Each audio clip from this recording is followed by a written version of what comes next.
Let's study 9th standard ICSE chemistry with Dalal, chapter 4, part 2, chemical bonding. In part 1, we studied about the atomic structure. Now we know that atoms combine together to form chemical bonds.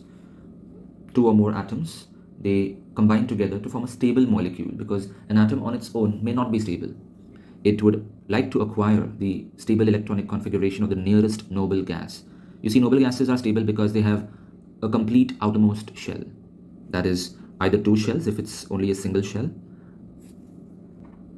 Two electrons if it's only a single shell, for example, helium. And if it's more than one shell, then it would like to acquire an octet state, that is 8 electrons in its last shell. So that is the reason why all chemical reactions take place. They follow either duplet rule or octet rule. Duplet rule is applicable only for the first shell, that is if there is only one shell. Now, atoms of other elements have unstable electronic configuration, so they will either transfer the electron or share electrons. So there are two ways in which a bond can be formed: an ionic bond or a covalent bond. An ionic bond is also called electrovalent bond. In this, there is a transfer of one or more electrons from metallic element to the non-metallic element. So remember here, the metal becomes a cation and the non-metal becomes the anion by gaining an electron. And then, since they are oppositely charged, they are attracted to each other by electrostatic force of attraction, and the bond formed is electrovalent bond. And the compound is called electrovalent compound. So all these salts are electrovalent compounds. And when there is sharing, there is a covalent bond. It always happens between two non-metals, not between a metal and a non-metal.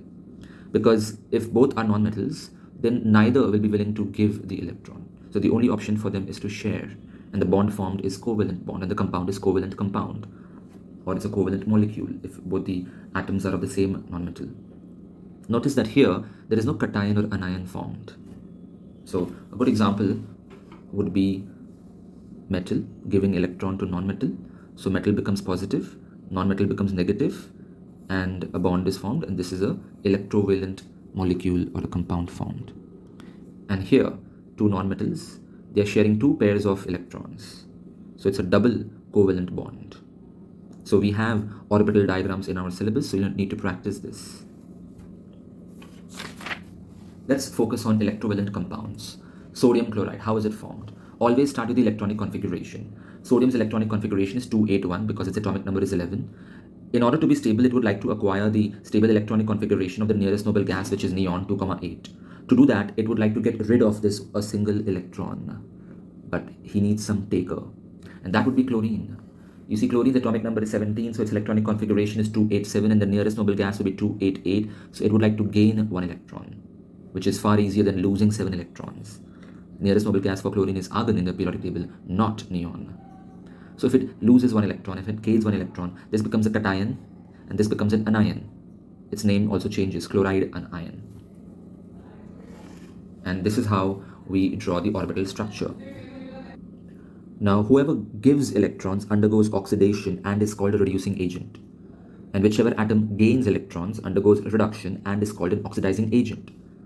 So losing electron, metals are always undergo oxidation, and it undergoes oxidation because of chlorine. Hence, it is called an oxidizing agent. Non-metals always undergo reduction because they gain electrons. So they are oxidizing agents, but they undergo reduction because of metals. So they are reducing agents. So you may remember Mr. No, that is metals are reducing agents and non-metals are oxidizing agents. Now the same thing shown with the electron dot structure, which is actually a part of 10th standard syllabus, but some schools may teach it in 9th standard curriculum. Here, no need to draw the orbits or the inner shells, just show the outer shell dots, electrons. And the metal's electron can be shown with a cross, and the non-metal's electrons can be shown with a dot. Similarly, we see that calcium loses 2 electrons and oxygen gains 2 electrons, so 2 plus sign and 2 minus sign. Don't forget the square brackets, and that's how we have calcium oxide being formed. Write the electronic configurations as well. You can see how they become stable, just like their nearest noble gas. And the cross and dot structure for this would be like this. There are some ionic equations you may want to know.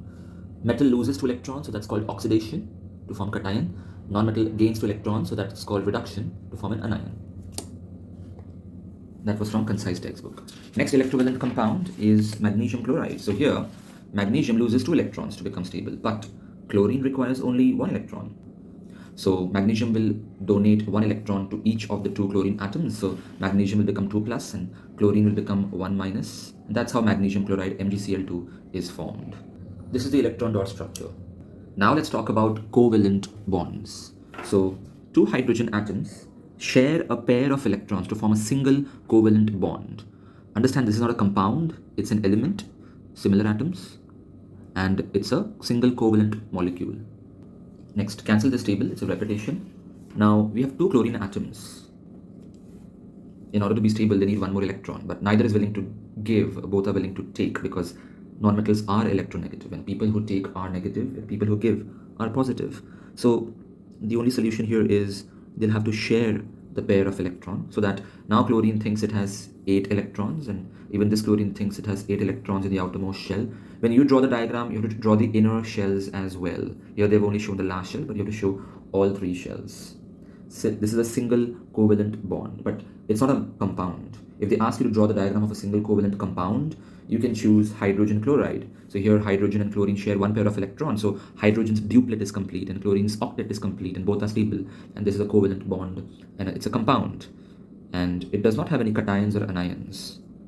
By the way, the electron is not shared symmetrically. It's closer to chlorine, a little far away from hydrogen, due to which hydrogen acquires a slight positive charge and chlorine acquires a slight negative charge. Hence it's called a polar covalent compound. But all that is there in 10th standard or in concise textbook. Now again, cancel this table.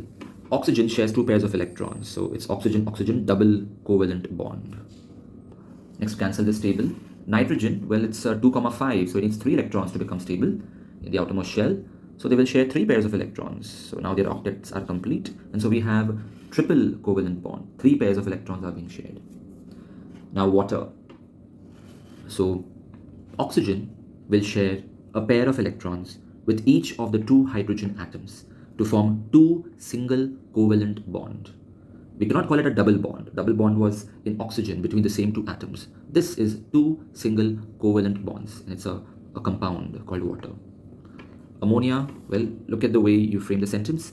Nitrogen shares a pair of electrons with each of the 3 hydrogen atoms to form 3 single covalent bonds, which is different from a triple bond here. Okay, this is 3 single covalent bond, and it's a compound, by the way.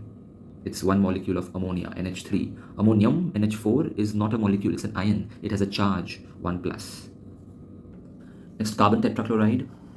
If they ask you for an explanation, you always start with electronic configuration, and you explain that carbon requires 4 electrons, each chlorine atom requires 1 electron. So carbon will share a pair of electrons with each of the 4 chlorine atoms to form 4 single covalent bonds.